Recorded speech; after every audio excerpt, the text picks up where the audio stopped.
వినాయక చవితి సందర్భంగా ఈరోజు కుటుంబంతో పాటు ఖైరతాబాద్ గణేష్ ఆశీర్వాదాలు తీసుకోవడానికి రావడం జరిగింది. ఇక్కడ మధుకర్ గారు, సునీల్ గారు, అందరూ టీం మొత్తం ఇక్కడ ప్రవీణ్ గారు, విశాల్ గారు, అనిల్ గారు చాలామంది ఇక్కడ మంచి అరేంజ్మెంట్ చేసినారు. ఇక్కడ భక్తులకు కూడా చాలా ఈజీగా వచ్చి వాళ్ళ ఆశీర్వాదం తీసుకొని వెళ్ళేటట్టు ఏర్పాట్లు చేసినారు.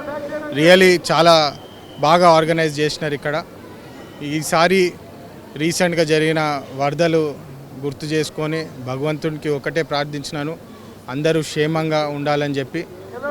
తెలంగాణ రాష్ట్రం మనకు తెలుసు, గత 10 సంవత్సరాలు ఎట్లయితే ఒక అప్పుల పాలు రాష్ట్రం అయిపోయిందో దీని నుంచి విముక్తి పొందాలని చెప్పి ప్రజలందరూ శాంతిగా సేఫ్గా ఉండాలని చెప్పి ఈరోజు దేవుణ్ణి ప్రార్థించడం జరిగింది.